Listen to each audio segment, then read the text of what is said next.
Boa tarde a todos. É uma grande satisfação estar com os senhores aqui. Não vou falar a meu respeito, já estou muito bem identificada, até excessivamente. Eu mesmo fico um pouco tonta no meio de tantos números. Não sei se grandes, pequenos ou médios, mas eu acho que talvez já esteja suficientemente indicado o que eu faço.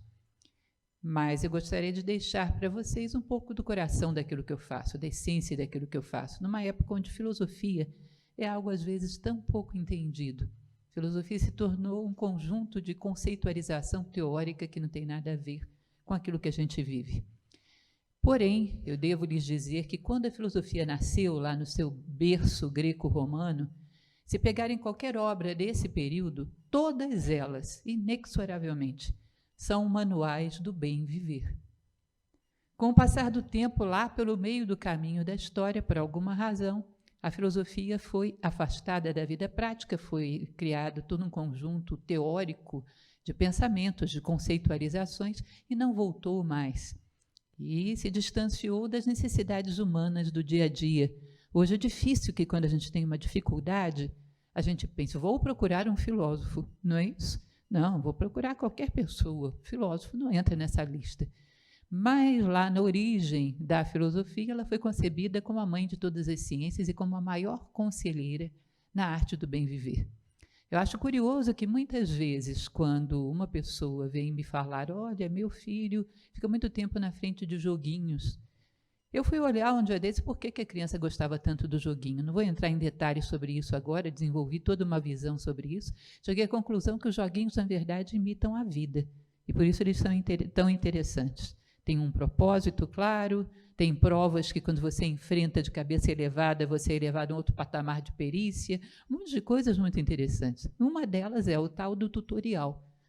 O menino esperto começa a jogar, vai lá e olha quem construiu o jogo, quem já testou o jogo e começa de onde esse pessoal parou. Não é assim? A vida também é assim, meus caros. Todos aqueles que souberam viver bem adoraram ensinar. E nós temos aí um tutorial de vida fundamental, fenomenal, deixado por homens que souberam trilhar bem a arte de viver e que se relacionaram com a morte de uma maneira muito especial, muito curiosa. Não só porque souberam enfrentá-la com uma tremenda presença de espírito e tranquilidade, como também porque souberam driblá-la de alguma forma. A própria pessoa de quem vamos falar muito especialmente hoje, que é o filósofo Epíteto, ele já se foi há coisa de 19 séculos e ainda está aqui conosco. E é tão interessante, se a gente parar para pensar, qualquer pessoa significativa na história que nos ensinou a viver, vocês percebem que ela conseguiu um certo grau de eternidade? Aqueles que morreram injustiçados, por exemplo, Sócrates foi condenado à morte, um grande filósofo. Alguém saberia dizer o nome de um homem que condenou Sócrates à morte? Ele ainda está aqui conosco. Todos aqueles que souberam viver, de uma certa maneira, se eternizaram, venceram o tempo. Marco Aurélio, que é um grande filósofo da escola estoica, que nós vamos abordar hoje, ele dizia, sabe por que eu não tenho medo da morte? Porque ela é minha companheira íntima de todos os dias. Todos os dias morre alguma coisa em mim, e todos os dias renasce algo ainda maior, mais elevado, mais humano. Portanto, ela é minha companheira íntima ao longo de todos os passos da viagem. Quando chegar o último passo, eu já estou tremendamente familiarizado com ela. Eu tenho a certeza prática de que ela leva aquilo que já não me dizia mais respeito e me deixa muito maior do outro lado. Homens como esse sabiam viver, souberam morrer e deixam uma mensagem maravilhosa.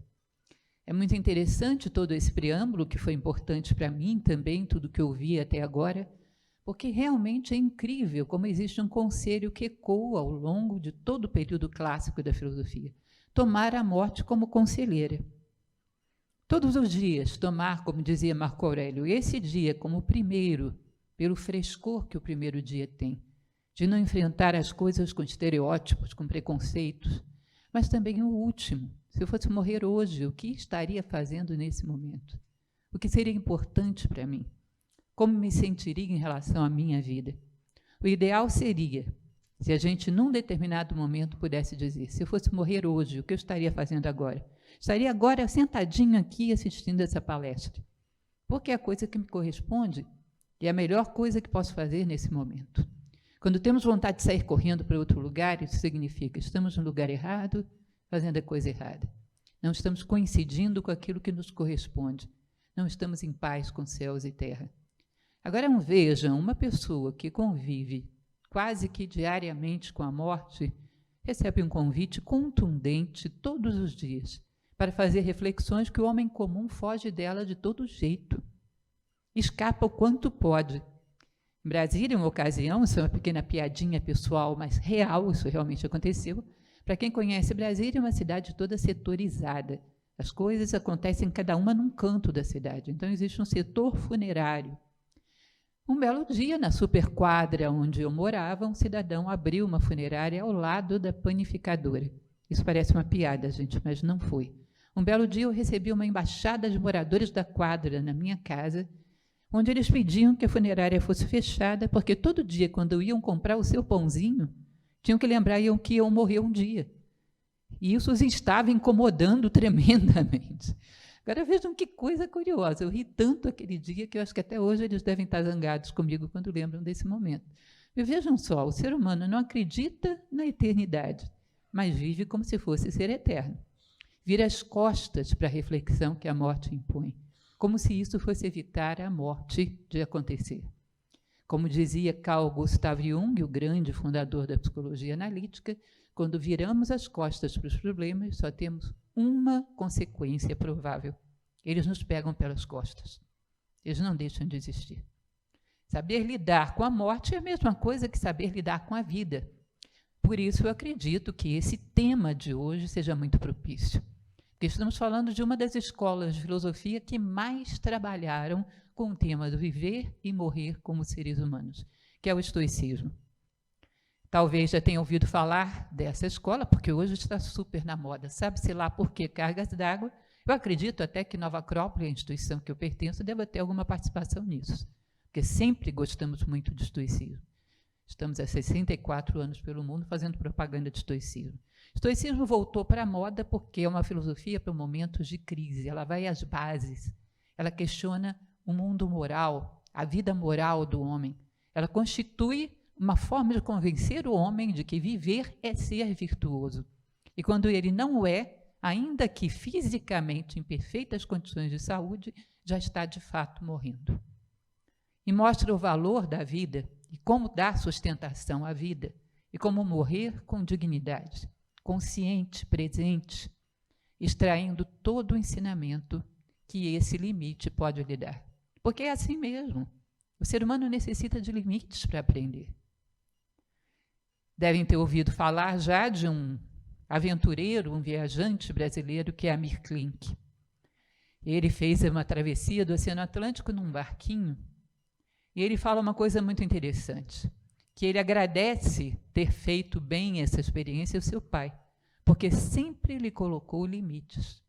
E, portanto, permitiu que ele criasse todo um mecanismo engenhoso para superar inteligentemente esses limites. Se nós não temos limites, adiamos eternamente a nossa função de crescer. A morte como limite obriga que a gente afie as nossas ferramentas e realmente enfrente com seriedade o ofício de sermos humanos. Portanto, ela é uma aliada. Sem esse limite, estaremos sempre adiando para algum tempo futuro, talvez nunca, muito provavelmente nunca, o ofício de superarmos as nossas limitações. O ofício de conquistarmos coisas que nem a morte é capaz de tirar de nós. Uma das frases que mais gosto quando diz respeito à morte é a frase de um pensador, um filósofo indiano, do século passado, século XX, portanto bastante recente, Sirihan, que ele dizia uma coisa muito simples: constrói a tua barca. Vocês sabem o que é isso? O que é construir a sua barca? Ele dizia o seguinte: nós vivemos, a nossa consciência vive escorado nessa barca aqui. Isso é uma barca que a natureza nos emprestou, não é nossa. Num determinado momento terá que ser devolvida. E quando essa barca é devolvida, a tua consciência fica de pé em que superfície, em que lugar? Porque senão ela naufraga, ela cai no esquecimento, que é isso que a gente chama de morte. Ele diz: construa uma barca de coisas que nem a morte possa tirar de você. Se você é uma pessoa que tem atos justos, legítimos, que não é para ninguém ver, é pela justiça em si, você está começando a construir uma barca de justiça. Atos de bondade, que não é para mostrar nada para ninguém, nem para ser elogiado, nem para parecer bem na fita, como se diz popularmente, mas porque a bondade habita em você e é parte de você. Você está começando a construir uma barca de bondade. Assim com fraternidade, com empatia, com amor, com tudo. São ingredientes que são eternos. Quem pode matar a fraternidade? Quem pode matar a justiça? Eles são eternos. E quando você vai firmando esses atributos na tua vida, constrói uma barca de eternidade. E a tua consciência já não teme mais morte nenhuma, porque você possui algo que nada nem ninguém pode tirar de você. Eu acho interessante e curioso uma profissão que nos faz conviver com possibilidades de constatação dessa grandeza. Como podemos banalizar a morte? Como assim? A morte é um evento significativo, não dá para banalizar. Ele nos chama à reflexão. Portanto, eu considero que sim, é correto aquilo que foi dito no início, de que essa é uma profissão que tem lá os seus privilégios, sobretudo sob o ponto de vista da filosofia. É um convite mais intenso que é dado a cada um dos senhores do que é dado ao resto da sociedade. A reflexão sobre o sentido da vida. Consciência, gente, se dá por contraste. Entendam, isso é uma teoria oriental chamada teoria do impacto. No impacto entre duas cores, você percebe ambas. Já imaginaram se o universo inteiro fosse de uma cor só? Você não teria consciência dessa cor. No contraste entre duas cores, você percebe ambas. No contraste entre o som e o silêncio, você percebe o que é o som e o que é o silêncio. No contraste entre a vida e a morte, você percebe o que é o valor da vida. E é exatamente esse o grande serviço que a morte presta à vida. Você olha para ela e diz: não dá para escamotear, não dá para fazer de conta que eu estou fazendo alguma coisa significativa. De fato, não estou. Diante da morte, eu percebo que muito do que tenho feito tem sido irrelevante. Ou não, que tenho feito coisas sim significativas. De qualquer forma, é uma constatação muito transformadora. Portanto, o que trouxe para os senhores hoje, que é uma seleção de pensamentos estoicos de um autor, que é esse nosso amigo Epíteto. Recomendo, inclusive, esse livro, um livro muito pequenininho. Ele tem ao todo, tirando prefácios e notas do final, 70 e poucas páginas. Pode ser aberto aleatoriamente. Na editora não é minha, não estou ganhando nada com isso. Aconselho porque é realmente um livro de cabeceira. É um livro de um filósofo romano chamado Epíteto, transcrito por uma linguagem atual, A Arte de Viver. E é sobre esse livro que eu vou falar. Carl Jung costumava dizer que é mais fácil o ser humano começar do zero e construir uma tecnologia que o leve à Lua, do que ele começar do zero e construir um conhecimento que o leve ao interior de si mesmo. Portanto, dá para a gente começar de onde os outros pararam e aprender muita coisa preciosa sobre a vida, porque essa é a grande lição que a morte tem a dar à vida. Aprenda o que é viver, porque você tem um recurso limitado. Eu sou professora, entre outras coisas, de técnicas de estudo. Pensem numa coisa que é complicada para o mundo atual, é saber colocar-se como um aprendiz. O tempo todo, a vida ensina o tempo todo. É dificílimo, porque as pessoas não estão acostumadas a gostar de aprender. Elas querem o estudo pelo fruto e não pelo estudo em si.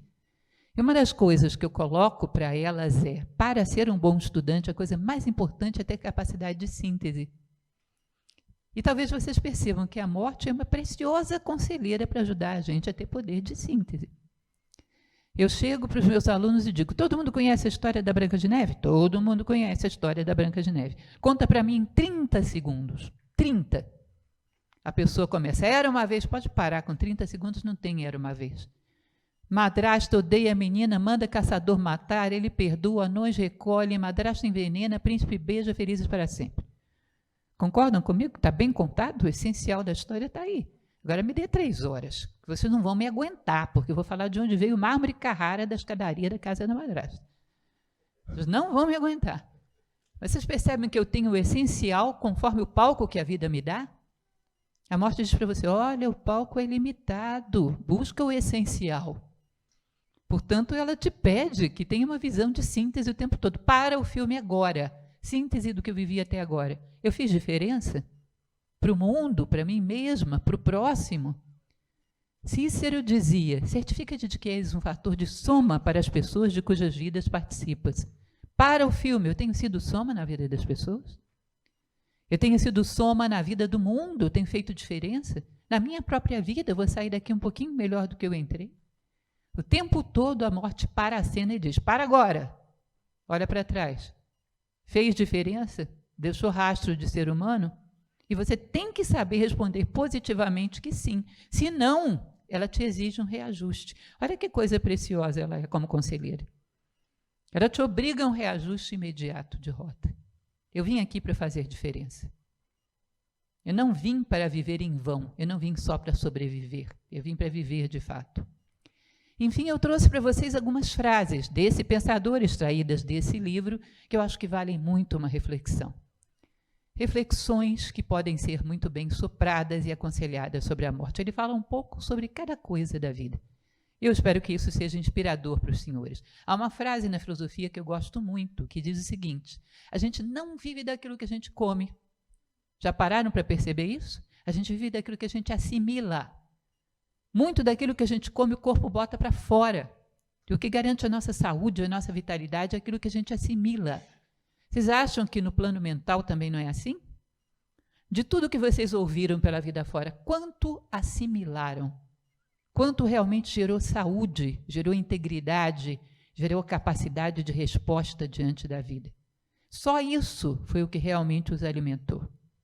Portanto, eu desejo de todo o coração que hoje alguma coisa seja assimilada e possa ser útil, para que tenha uma resposta mais saudável diante da vida, diante da morte, que é também um dos recursos mais preciosos da vida.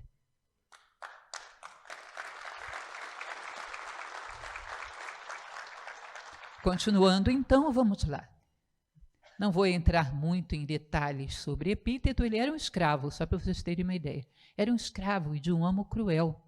Epafrodito se divertia, entre outras coisas, torturando.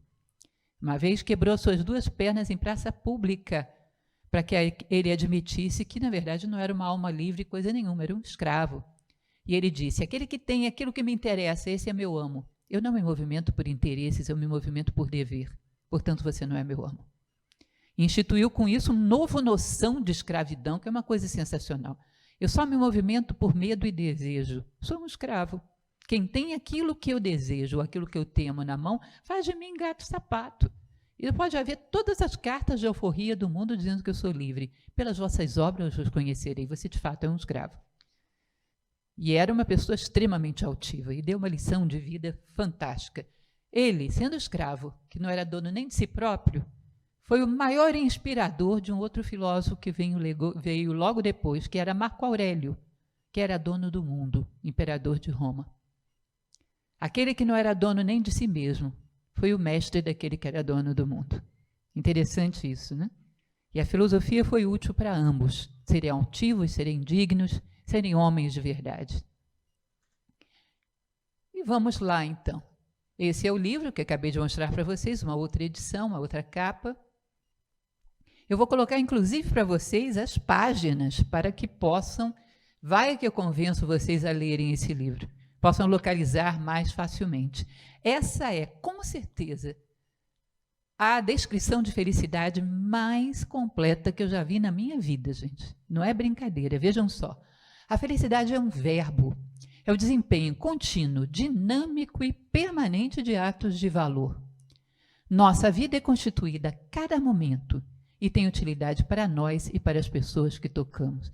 Felicidade é verbo, não é uma coisa que você vai alcançar num determinado momento, é o que eu estou fazendo agora, ela está debaixo de cada passo. Como é que eu posso saber se eu fui feliz hoje? Eu tive desempenho contínuo, dinâmico e permanente de atos de valor. É bom, de vez em quando, a gente parar, como dizia Pitágoras para os seus discípulos, fazer um diário. Hoje eu fui coerente com a minha condição humana? Hoje eu fui verdadeiramente humano? Os meus atos de hoje foram dotados de valor humano? Então eu fui feliz no dia de hoje. Não há dúvida.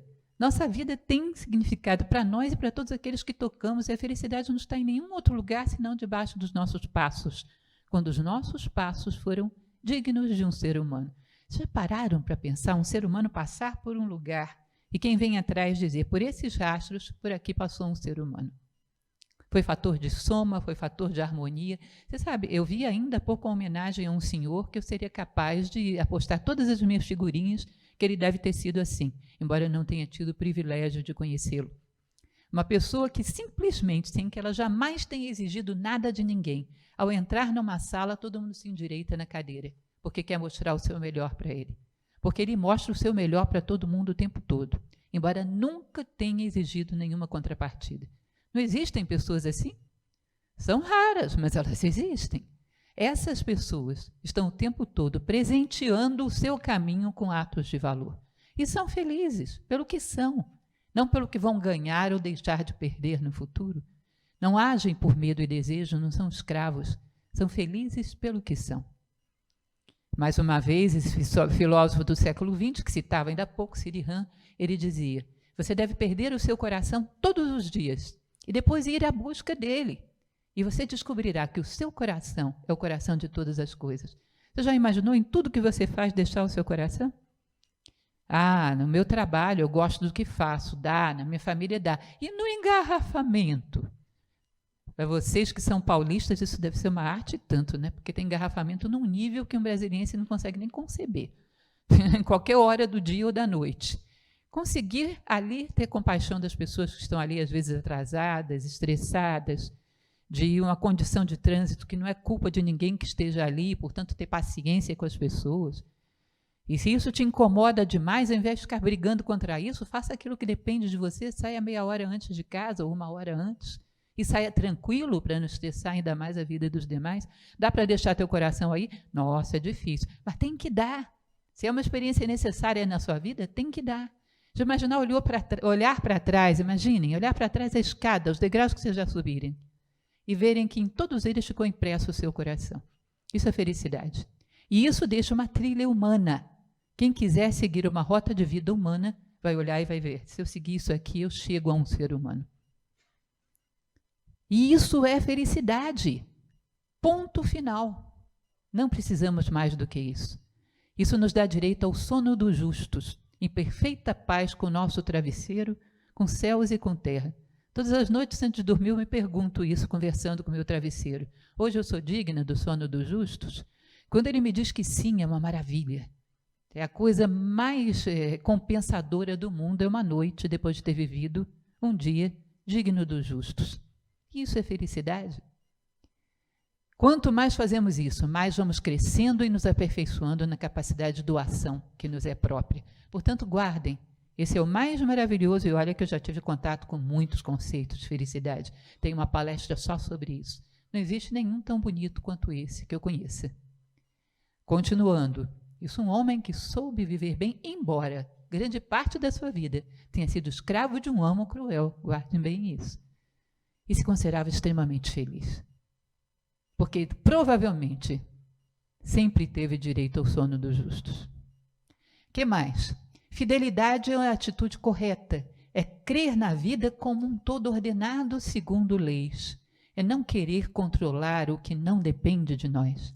A fidelidade é o antídoto da amargura e da perplexidade. Vou contar uma historinha para vocês, que eu gosto de contar exatamente para que vocês... Claro, estou vendendo meu peixe, eu estou dizendo para vocês que filosofia é uma coisa que pode mudar a nossa vida. Não a minha, não sou dona de nada. A filosofia, como uma reflexão sadia sobre a vida numa postura de aprendiz. Um dia desse, cheguei na garagem da minha casa. Vivo numa casinha que fica no meio do mato.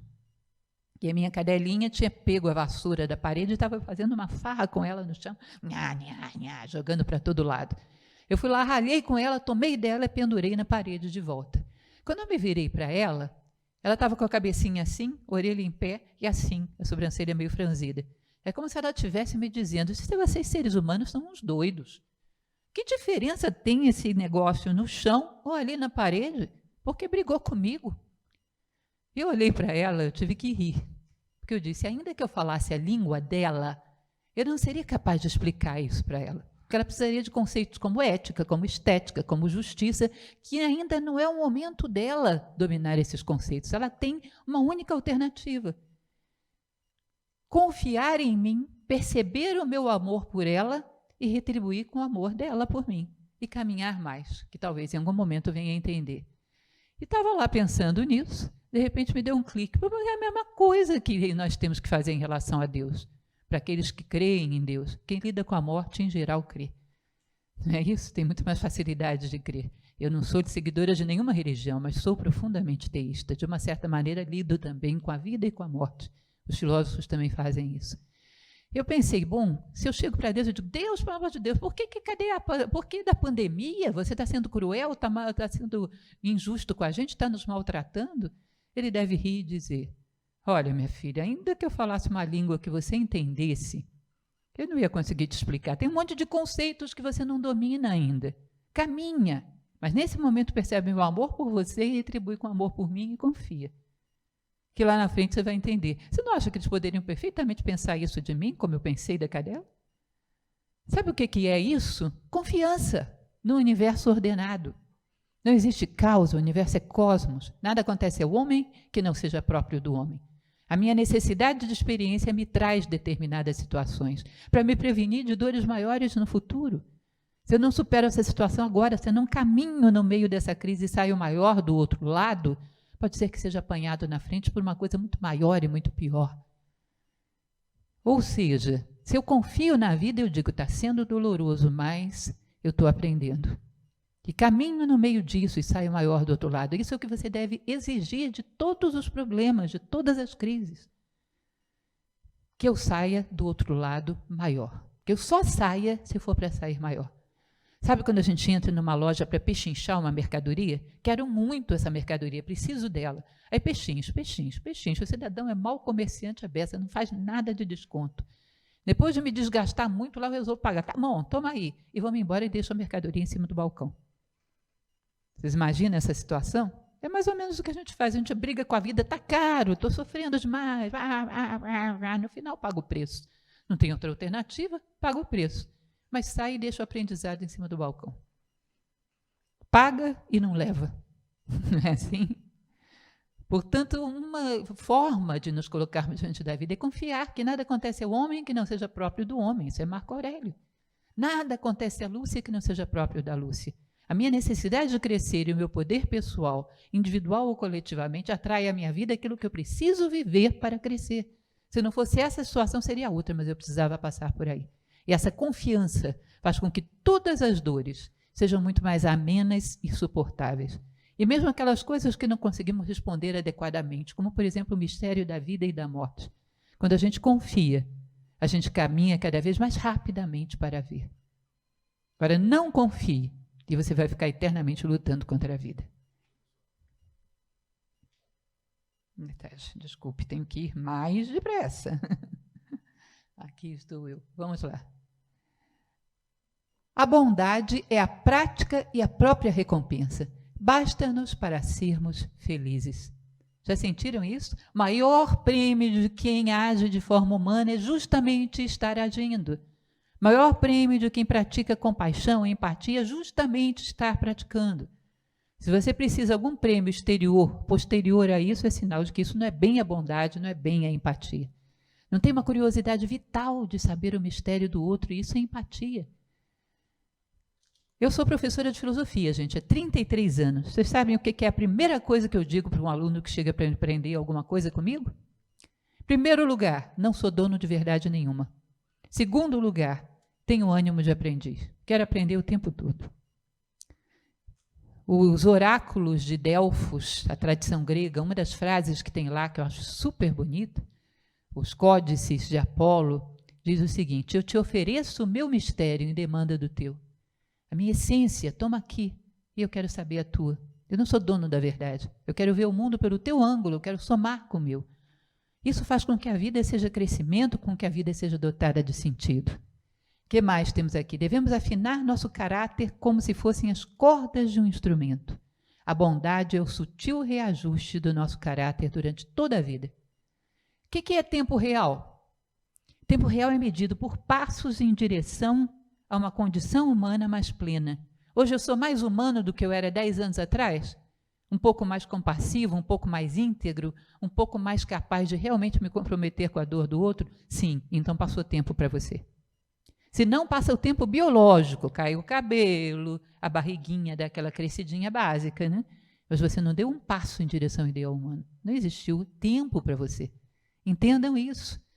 E as pessoas que estão diante da morte pedem mais tempo. O que fizeram com todo o tempo que foi dado? Nós não sabemos viver o tempo, nos movimentarmos dentro dele, tirando aquilo que de melhor ele tem para nos dar. E seria isso. Sutil aperfeiçoamento do nosso caráter. Hoje, eu tenho mais capacidade de me compreender com a dor, de me comprometer, com a dor alheia do que tinha no passado. Então, houve tempo para mim. Senão, eu estou num caos primordial, não aconteceu nada. É um excelente conselho de vida, gente. O que mais? Defina claramente a pessoa que você quer ser. Anote-o no seu diário. Isso chama propósito. Onde você quer chegar com isso? No final, diante daquela senhora que nos espera a todos, a morte, que tipo de ser humano você quer ser?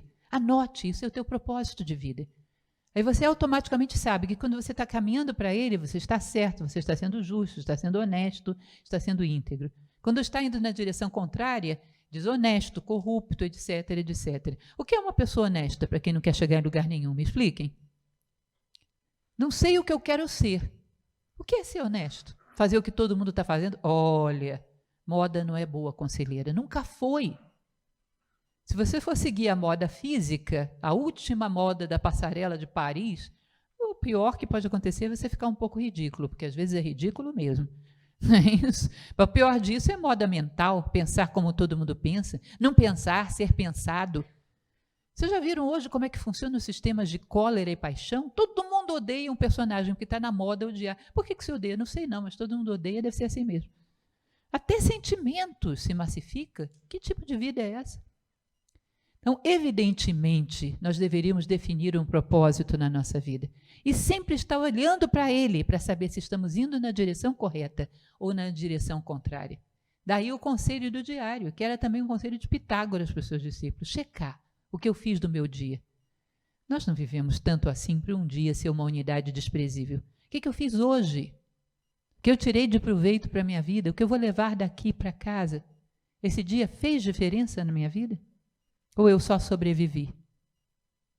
Anotar todos os dias, porque isso exige que a sua consciência esteja presente na sua vida. O que mais temos aqui para discutirmos? Espero que pelo menos um desses pensamentos, ou dois, possa ser levado para casa e gere uma boa reflexão para vocês. Imite um modelo valioso. As sementes de grandeza em nós necessitam de uma imagem para se focalizarem e germinarem. Começamos essa reunião com um modelo valioso, não foi? Um ser humano que consegue superar a média e dar um bom exemplo, ele não faz só por si, ele prova que isso é possível. Sempre que você se sentir abatido, você lembra, fulano fez, fulano superou, fulano foi. Então isso é possível em mim, eu já não me vitimizo, eu sei. Essa possibilidade, se existe um ser humano, existe em todos. E se existe em você? Em quantos haverá depois de você? Se você é um exemplo, você sabe quantas portas abre para os demais? É muito comum as pessoas dizerem, não existe mais honestidade na sociedade brasileira. Eu digo, opa, eu estou aqui, ó, sou honesto. Então, na sociedade brasileira existe, tem uma pessoa. E se tem uma pessoa, pode se propagar. Porque as virtudes humanas são como um fogo, ele se propaga, sem ser diminuído em nada. Portanto, considerar o sacro ofício, o ofício sagrado de ser, para que outros possam ser através do nosso exemplo. Cada vez que você é alguma coisa, você coloca uma opção nova no menu de opções das gerações que vêm. Crianças, adolescentes, jovens que estão vindo aí vão abrir o cardápio da vida humana e vão ver uma opção diferente, que foi a tua forma de viver. Isso não é pouca coisa. Isso definitivamente não é pouca coisa. É a melhor herança que se pode deixar para o futuro. Continuando, a bondade é a prática e a própria recompensa. Basta-nos para sermos felizes. Simplesmente olhar o seu dia e se orgulhar. Eu vivi um dia digno de um ser humano. Basta para sermos felizes. Se alguém está caçando a felicidade, aí está o rastro dela. A bondade é a prática e a própria recompensa. E mostrar para aqueles que correm atrás de coisas achando que nelas está a felicidade, que não é bem assim que funciona, porque não somos donos de coisíssima nenhuma. Cá entre nós, filósofos temos manias esquisitas, e às vezes a gente fica refletindo sobre as coisas que as pessoas fazem na sociedade. Por exemplo, cerca um pedaço de terra e diz, é minha. Vocês imaginam, por um minuto, coloquem-se no lugar da terra ouvindo isso. Olhando para aquele cidadão, meu caro, você está de brincadeira, eu tenho bilhões de anos, você é um ser de um dia. Eu que sou teu dono, vem cá que eu vou te engolir já já. Não é isso? Cá entre nós, quem é dono de alguma coisa por aqui e achar que isso vai fazer alguém feliz, isso é a maior piada do universo. Quem somos nós para termos tempo de vida, para ser donos de qualquer coisa? Até essas pequenas quinquilharias, esse anel que está aqui no meu dedo, vai viver muito mais do que eu. Como é que eu posso achar que eu sou dona dele? Sou dona de alguma coisa? Você é definitivamente dono daquilo que você conquista, como dissemos no início, que nada nem ninguém pode tirar de você. Você sabe o que é prosperar? Eu adoro a origem das palavras, gente. Adoro, porque ela revela um monte de coisa para a gente. Prosperar vem de pró-espés. Espés é a raiz da palavra esperança. Prosperar é colocar-se a favor das suas esperanças. Das suas esperanças de ser, de construir, de ser fator de soma, de fazer diferença no mundo. Colocar-se decididamente a favor das suas esperanças. Isso faz de você um homem próspero. O resto é brincadeira para a terra rir da gente. E deve rir bem. Tomara que ria, porque a gente merece. Não é isso? Então, esse é um elemento também importantíssimo. Perceba que são coisas básicas. Mas a gente esqueceu o básico, esqueceu o óbvio no nosso momento histórico. Desenvolvemos coisas e esquecemos de desenvolver os homens. Compara o homem que andava de biga lá na Roma Antiga com o homem que anda de avião a jato hoje em dia. Progrediu a máquina, não necessariamente o homem. Você me garante que aquele condutor de biga não era mais solidário do que o homem que conduz o avião a jato? Ninguém garante. Pode ser que seja o contrário. Ninguém garante. Então esquecemos de coisas óbvias como essas. Continuando, nosso tempo está bem curto. Defina claramente a pessoa que você quer ser. Anote-o no seu diário. Isso é a tua identidade. Você acha que a tua identidade é o quê? Se eu chegar para você e te perguntar, quem é você? Você vai me apresentar carteira de identidade, CPF, e-mail? Eu vou olhar, se você perder esses papelinhos todos, meu caro, você fica sendo o quê? Perdeu a identidade? Eu sou uma pessoa que trabalha com tal coisa. Olha, às vezes, ao longo da vida, a gente tem que trabalhar com várias coisas, mesmo dentro de uma mesma profissão.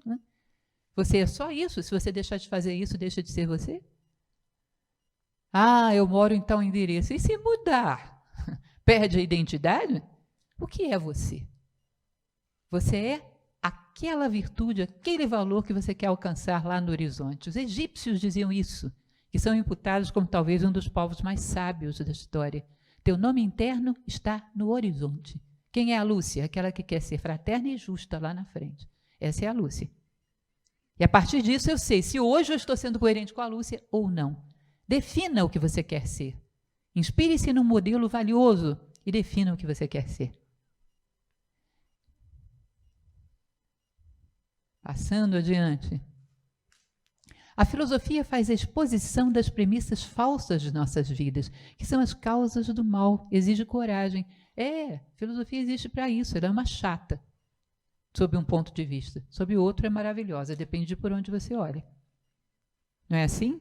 Eu vejo Platão dizendo, e eu sou uma grande admiradora de Platão, fez muita diferença na minha vida, vejo Platão dizendo que diante das situações mais críticas a gente deve manter a serenidade e consultar os nossos valores.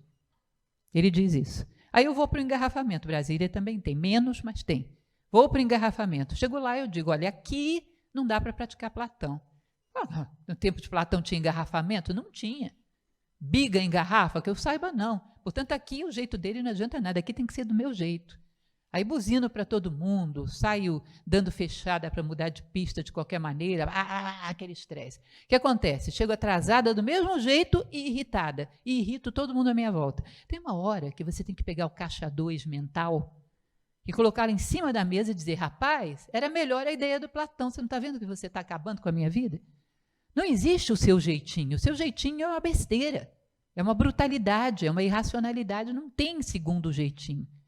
Essa é a resposta de por que a gente acredita em certas coisas e na hora de viver não faz. A gente tem um caixa 2 mental. Aqui tem que ser de outro jeito. Não tem. Tudo tem que ser segundo os nossos princípios. E o resto é tudo uma grande enganação que fazemos para fazer de conta que está justificado aquilo que fazemos. No fundo, não acreditamos de fato nas coisas. Acreditamos, mas na hora de viver nos guiamos por qualquer coisa. Trazer à tona aquilo que realmente rege a sua ação. E discutir com isso, colocar a questão em cima da mesa, passar a limpo a maneira como você tem tocado a sua vida. E nisso a filosofia é uma preciosa auxiliar. O que mais temos aí? O mal é subproduto na negligência, da preguiça, da distração em relação às metas da nossa vida. A felicidade nasce do empenho em nosso aprimoramento pessoal. O mal é sempre displicência. Carl Jung dizia, corpo e mente juntos. Eu costumo acrescentar corpo, mente e alma juntos em tudo aquilo que a gente faz. Impregnar a nossa alma, nossa essência em cada coisa que a gente faz. Quando você divide esse mundo, o corpo vai para um lugar, a mente vai para outro, a alma vai sei lá para onde, que às vezes a gente não tem contato nenhum com ela. É evidente que aí você vai dar brechas à desatenção, brechas à ausência dos teus princípios, as coisas sairão de qualquer maneira. E haverá um preço para qualquer coisa que você não fez como ser humano, fez de qualquer maneira. É o que os indianos chamam de lei do karma.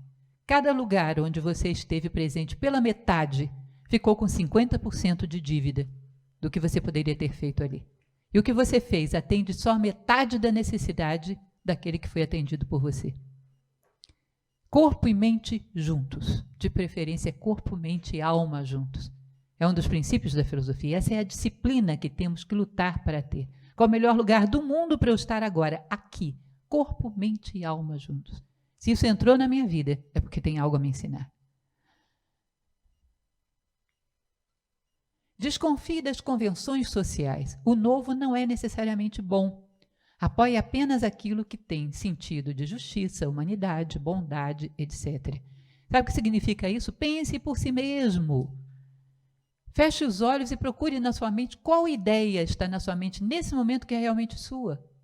Que você viveu a experiência, refletiu sobre ela e transformou em vivência. Quantas? Percebam que nós já fomos clonados, temos tanto medo da clonagem.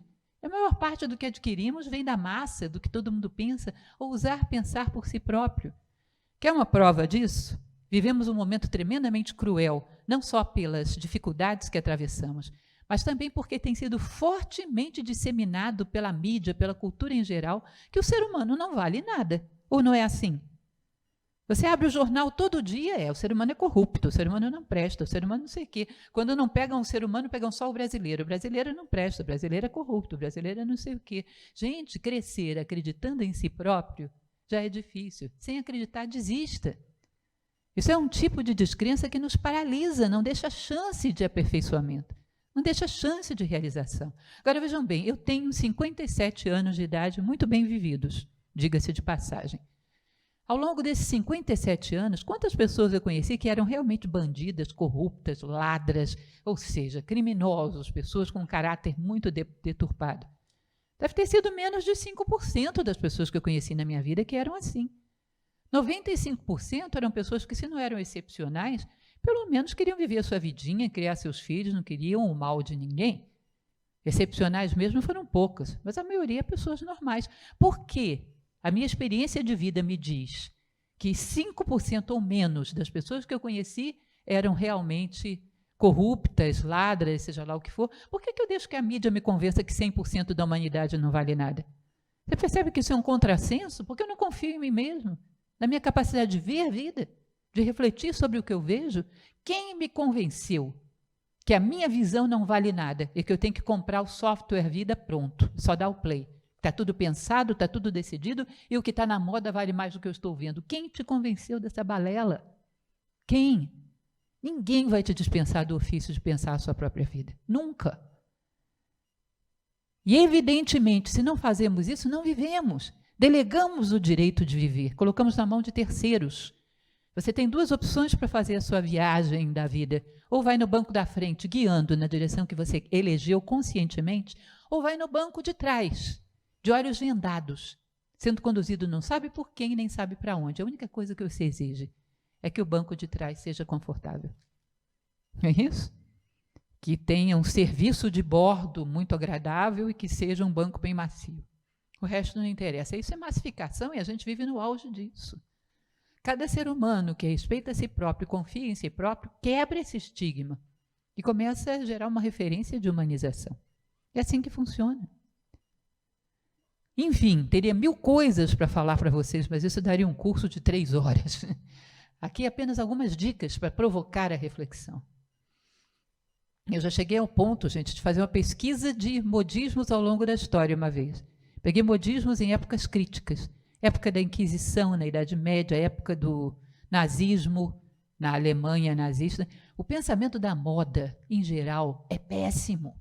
Não é bom conselheiro para ninguém. Por que todo mundo segue? Não encontrei um momento da história onde o pensamento da moda fosse instrutivo e construtivo. Não encontrei. Será que está escondido isso? Onde está? Será que está no presente? Olha, eu duvido. Muito cuidado com isso. Descobrir nosso papel e ser fiel a ele, independente dos demais serem fiéis aos seus. Dependemos não dos outros, mas dos nossos princípios pessoais elevados.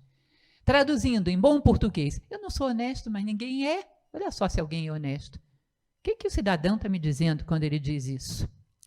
Que ele só vai ser honesto o dia que todo mundo for. Sabe uma esponja? Você mergulha ela dentro de um balde de tinta vermelha, ela fica vermelha. Aí você tira, espreme, lava bem e mergulha num balde de tinta azul. Ela fica azul. É mérito dela ou da tinta? Da tinta. Ela mesma não é nada. Sempre vai existir a dualidade. Vai existir pessoas que são íntegras e corruptas, boas e más, mas digamos que Deus quebre o galho desse cidadão e diga, olha, agora eu vou botar todo mundo bom para você ser bom. Ele vira bom. Se Deus muda de ideia e torna todo mundo mal, ele vira mal também. Ou seja, isso é mérito de quem? O mérito do homem é ser o que ele escolheu ser, independente do meio. Senão ele é uma esponja, não é um ser humano. Não é isso? Ouro. Vocês sabem por que Platão, por exemplo, fala tanto do ouro? Porque ele queria colocar no mercado de capitais uma fortuna em ouro? Não, porque o ouro tem uma característica muito interessante. Esse anelzinho aqui está há 3 décadas no meu dedo. Olha como é que ele está, douradinho, bonitinho, né? A influência do ser humano é tão grande que se isso aqui fosse outro metal, eu já tinha feito ele ficar preto. Mas o ouro é tão fiel a si mesmo que você coloca ele na pele humana e a pele não consegue fazer ele perder suas características. Ele é fiel a si mesmo. Ele continua sendo o que é, independente da circunstância em que ele está. Cuidado com essa novela de que o homem é produto do meio. O homem adormecido é produto do meio. O homem desperto é produto de si mesmo e ainda muda o meio. Diz uma frase filosófica que os homens despertos escrevem a história. Os homens massa, não espalha, nem a leem. E é assim que funciona. Então, semear a individualidade, ideias próprias, cada vez mais humanas, cada vez mais humanistas, cada vez mais referenciais para os que vêm depois. Isso é saber viver. Livre seu coração da ambição e do medo e não ambicione ser outra coisa senão o melhor de si mesmo. Eu vou dar um passo agora, eu tenho que decidir o que eu vou levar em consideração para tomar essa decisão. O que a natureza espera de um ser humano? Ela espera que eu seja íntegro, eu vou ser íntegro. Aí alguém me diz, olha, se você não fizer isso, eu te dou um prêmio. Eu vou falar, o que pode ser mais precioso do que a minha condição humana? Nada, portanto, você não me tira daqui. O outro diz, olha, se você fizer isso, eu vou te bater. Pô, é melhor apanhar e continuar sendo humano do que não apanhar e virar outra coisa, virar um bicho, uma coisa. Então, nem por medo, nem por desejo, você me tira daqui. Sabe o que significa isso? Você não me manipula. As minhas motivações estão todas aqui dentro. A única coisa que eu quero é coincidir comigo mesmo no esquema da vida. Portanto, não dá para você manipular o meu desejo de ser humano. Agora, por medo e por desejo de coisas externas, você é um escravo. É um marionete de quem detém aquilo que você teme ou aquilo que você deseja. Vida excepcional é aquela que dá resposta ao que cabe a nós da melhor maneira possível. E o que cabe a nós? Já pararam para pensar? Lembrem da frase bíblica, pelas vossas obras vos conhecerei. Se eu mostrar para vocês um ser escondido por trás de uma cortina e disser, faz fotossíntese, vocês vão dizer, é planta, é claro, ninguém mais faz fotossíntese. E o fato dela fazer gera toda a cadeia alimentar, né? Porque ela é a única que produz alimento, toda a vida depende dela. Se eu disser, um ser que vive em função de sobreviver e perpetuar a vida, o animal vive para isso, sobreviver e procriar, não é isso? O que eu poderia colocar aqui escrito que eu te perguntaria? Faz X, você me diria, é ser humano, ninguém mais faz. O que seria? Valores, virtudes e sabedoria, meu caro. é fraterno, é íntegro, é ser humano. E se ele não for, muita coisa deixa de viver no planeta. Cá entre nós, vocês acham que escassez de floresta amazônica, mico-leão-dourado, arara azul, a gente vai resolver se preservar só a floresta amazônica, só o mico-leão-dourado, só a arara azul e não preservar a condição humana? Será que vai funcionar? Hoje você consegue salvar essas espécies. A próxima geração, que não está nem aí nem mais para as próprias crianças da espécie, o que vai fazer com a tua floresta preservada? O que vai fazer com o teu mico-leão-dourado? Deixa eu te contar, meu caro, vai fazer sanduíche de maque-mico. É isso que vai fazer. Ou seja, a tua ação foi necessária, foi bem intencionada, mas foi ineficaz. Porque a primeira coisa que você faz é preservar o ser humano, na plenitude da condição humana. E tudo mais será preservado por acréscimo, porque um homem de verdade preserva a floresta, preserva mico, preserva arara, preserva urso-panda, preserva o que tiver para preservar. Agora, acabou o ser humano, acabou tudo. Não vai adiantar. Estão entendendo? Portanto, o maior acidente ecológico que existe na face da Terra é a escassez, e o perigo de extinção de seres humanos de verdade. Ou não. Olha, vamos preservar, porque está em perigo seríssimo de extinção. Preserva o ser humano e tudo mais será dado por acréscimo. Isso é um acidente ecológico. Coincida com aquilo que a natureza espera de você e tudo mais será dado por acréscimo.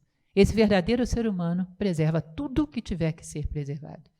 Temos que levar isso em consideração e começar por nós mesmos. Eu estou preservando em mim o humano? Estou cuidando disso? Estou dando prioridade na minha vida?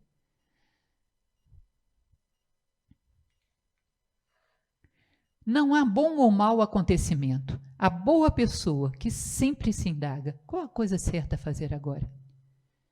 Percebem que um mesmo acontecimento atinge pessoas diferentes e tem resultados diferentes. Às vezes, numa situação, sei lá, perdi o emprego, perdi um ente querido, é um choque dolorosíssimo, né? Difícil. Mas às vezes estimula a pessoa a querer honrar aquele ente querido que se foi e se torna muito maior. Tá bom, as pessoas são finitas, teria que ir mesmo algum dia, mas vai dando uma motivação para que os demais se tornem seguidores do seu exemplo, portanto, não foi em vão.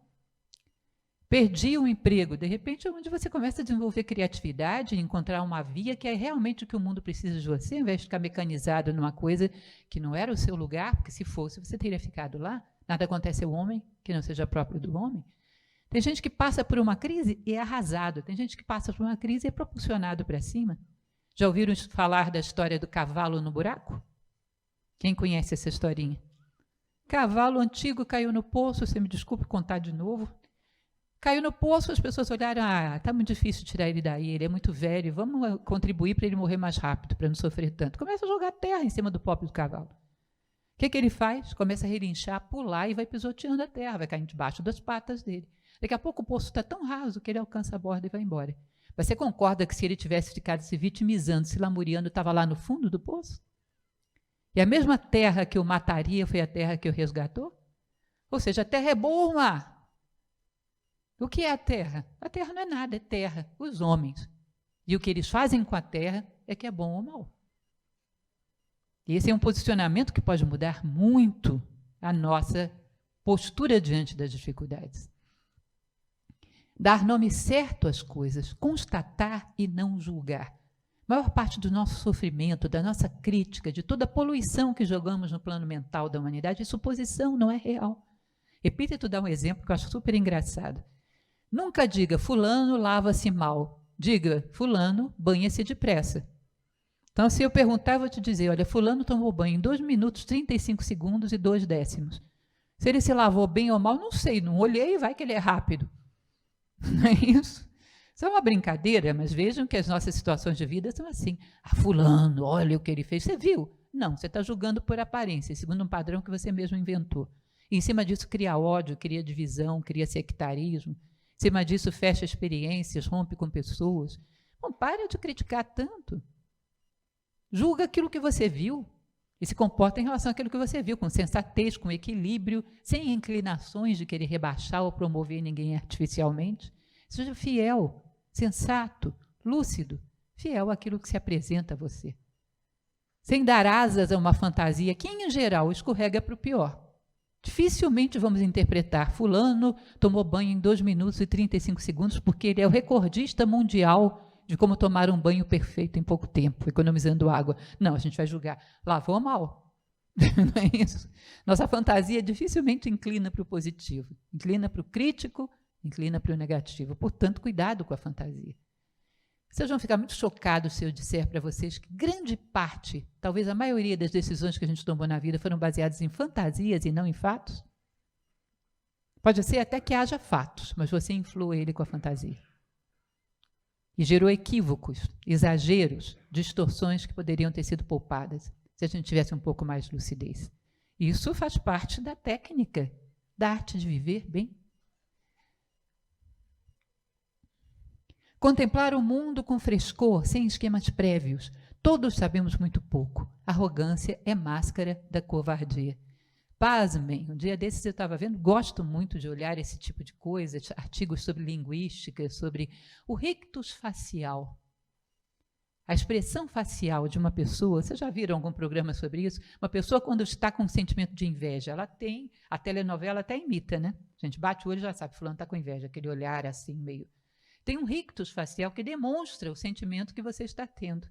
Eles compararam as pessoas mais ignorantes do mundo, que estão dizendo as maiores bobagens do mundo e acham que estão certas, com o rictus facial dos intelectuais mais arrogantes do mundo e descobriram que é parecidinho. Arrogância e estupidez fazem a mesma cara. Vocês não acham isso engraçado? Deve ter alguma coisa em comum entre elas. É a mesma expressão, fica difícil de você distinguir. Eu vi lá os dois rostos, é difícil você distinguir. A estupidez e a arrogância fazem uma carinha muito parecidinha, talvez porque sejam a mesma coisa. Ou seja, eu não sou dono de nenhuma verdade. Eu ajo coerente com aquilo que vi de melhor até agora, mas estou disposto a crescer o tempo todo. O Bardo Todol, que é o livro dos mortos tibetano, tem uma palestra sobre ele, talvez vocês gostem muito desse livro, lá no YouTube eu tenho uma palestra sobre ele. Bardo Todol é talvez o livro mais fantástico que eu já vi escrito sobre a morte, um livro milenar da tradição budista tibetana. Ele diz que a vida é inteiramente pedagógica. Quando a gente decide, a gente ata uma corrente com uma bola de ferro no nosso pé e decide não aprender mais nada, a gente decidiu morrer. A vida só executa, conforme o gosto do freguês, porque se não há aprendizado, não há vida. Então, estar em constante postura de aprendizado. Arrogância é covardia, é ignorância, é estupidez. Combater hábitos negativos, espaçá-los, ganhar cada dia sem eles. Assim como você comemora quando tem um filho, que ele dá o primeiro passinho, faz bolo, chama os vizinhos. Aí ele cai, até que dá o segundo passinho, você comemora de novo, faz bolo, chama os vizinhos de novo. Não é isso? Comemore cada pequena conquista. A todos os dias eu comia chocolate. Agora eu estou fazendo regime, passei dia sim, dia não. Olha que ganho. Comi chocolate de novo. Ah, mas eu fiquei um dia sem comer. Agora vai ser 2, quer ver? Vai ser 1 sim, 2 não. Comemore cada novo passinho que você dá. Pare de só contar fracassos. Vá comemorando cada pequena vitória. Conduza a si próprio como uma mãe conduz uma criancinha que está aprendendo a andar. Assim que a gente tem que lidar com a nossa própria psique. Saber conduzir sem traumas, suavemente, brindando cada pequena vitória. É assim que a gente cresce. Há que estar disposto a pagar o preço para saber viver, que é uma arte. Existe um conceito de disciplina que é de uma filósofa que é diretora internacional de Nova Acrópole, professora Adélia Steinberg Guzman, que ela diz que disciplina é manter a consciência elevada em momentos críticos. Não é curioso isso? Todos os dias eu vou ler aquela oração que eleva a minha consciência. Tudo que eu fizer com a consciência nesse ponto vai ser o melhor possível. Então, ter uma disciplina de elevar a minha consciência todos os dias para agir como ser humano. E isso aqui garante que eu tenho uma vida humana. Disciplina não é se impor determinados procedimentos. Disciplina é exigir que a tua consciência se eleve para que você possa responder à vida como um ser humano responde. Pelas vossas obras vos conhecerei. Não pelos vossos rótulos, nem pelos vossos títulos. Vocês não acharam engraçado nessa pandemia? Tantas pessoas que às vezes se arrogam a grandes intelectuais, a ministradores de sabedoria de vida, você foi ver durante a pandemia, foram os primeiros que se esconderam debaixo da cama e não quiseram fazer nada por ninguém. Foram os primeiros que entraram em pânico. Pelo que a vida julga alguém? Por um diploma? ou pela resposta que dá à vida. Age para que eu te veja. É assim que é. Que mais? Continuando, sei que já devemos ter ultrapassado o tempo, não? Já estamos terminando. Combater hábitos negativos, já falamos. Ponha seus princípios em prática agora. Determine seus princípios e submeta-se a eles como leis. Chega de desculpas e adiamento. Deste momento em diante, jure que vai parar de decepcionar-se consigo mesmo, a partir de agora. Decida ser uma pessoa extraordinária e faça o que for preciso para sê-lo. Agora. Ou seja, não é daqui a pouco nem amanhã, agora. A partir de agora eu vou ser coerente com aquilo que eu acredito que deve ser um ser humano.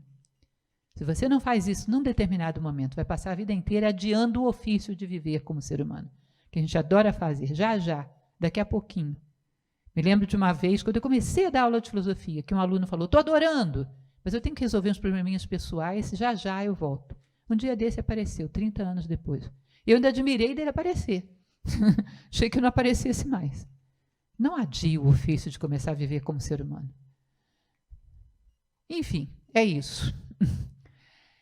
Como eu falei a princípio, nós não vivemos daquilo que comemos, vivemos daquilo que assimilamos. São coisas muito simples. Esse livro, na verdade, oferece muito mais do que isso. Trouxe algumas reflexões. Que a presença da morte pode nos colocar num umbral que nos permita constatar o valor da vida. E é inspirados por essa presença da morte que hoje nos colocamos diante da vida. Há uma médica que talvez alguns de vocês já tenham ouvido falar, uma médica americana, Elizabeth Kubler-Ross. Alguém já ouviu falar? Ela tratava doentes terminais. Ela morreu já tem aí uns 5 anos, acredito.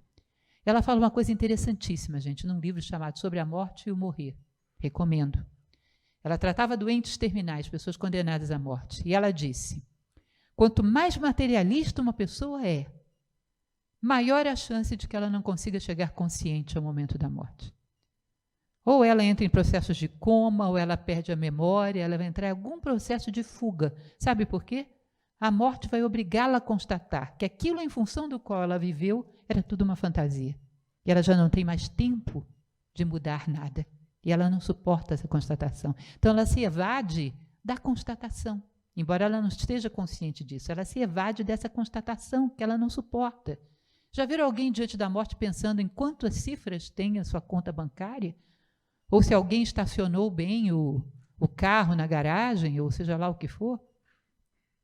Já não é mais relevante, já não tem importância nenhuma, mas não sobrou nada de importante. E a consciência não suporta isso, ela foge. Ela diz, é próprio dos espiritualistas confrontarem a morte com lucidez, porque não temem, eles sabem que tem algo que nada nem ninguém pode tirar deles, portanto estão tranquilos.